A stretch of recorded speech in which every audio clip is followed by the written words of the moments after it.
আসসালামু আলাইকুম এভরিওয়ান। আজকে আমি আপনাদের সাথে এমন একটা জিনিসের পরিচয় করিয়ে দিতে চলেছি যে জিনিসটা আগে না হলে মানুষ চলতে পারতো না আর কি। আর যে জিনিস আসলে আমার বয়সী, মানে আমার এখন বয়স 18+। তো আমার বয়সী ছেলেমেয়েরাও দেখেছে কিনা সন্দেহ।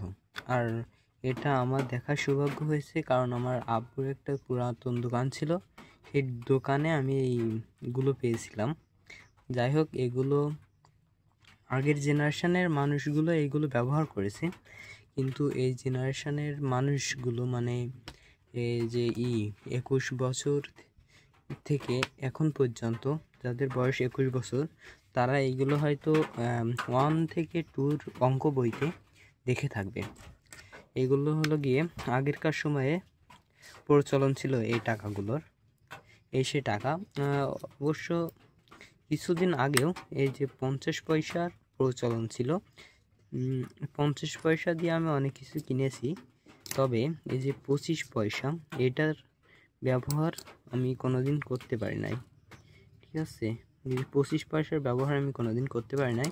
আর এইগুলো তো কল্পনাও করা যায় না, এগুলো আমি দেখে তো অবাক। যাই হোক, এটা হচ্ছে 10 পয়সা, আর এটা হলো গিয়ে 5 পয়সা। এগুলো আগেরকার সময়ে ব্যবহার করা হতো বিভিন্ন সদাই বা বিভিন্ন জিনিসপত্র কেনার জন্য। এই যে একটা ভালো করে দেখেন, এই একটাতে বোঝা যাচ্ছে এটা হচ্ছে পরিবার পরিকল্পনা, আর এটা হচ্ছে দেখেন 10 পয়সা লেখা আছে। আর এটা হচ্ছে তৈরি 1994 সালে লেখা, একটু কম বোঝা যাচ্ছে হয়তো। আর এটা দেখেন, এটা আমার স্টকে মাত্র একটাই আছে, তো এটা আরও কম বোঝা যাচ্ছে। এটা 5 পয়সা, এই যে 5 লেখা আছে, আর এখানে কি কিছু একটা লেখা আছে। আমার কাছে স্টক রয়েছে, কয়টা রয়েছে এখন গুনে দেখা যাক। আমার 1টা 2টা 3টা 4টা 5টা 5 6 7 8 9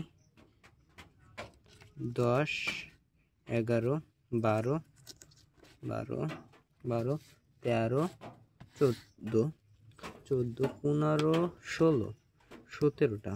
তাও আমার স্টকে আপাতত রয়েছে 17টা। এটা আমার একটা ভাগ্যের বিষয় যে আমার কাছে এখন রয়েছে, তো আমি গর্ববোধ করি এর জন্য।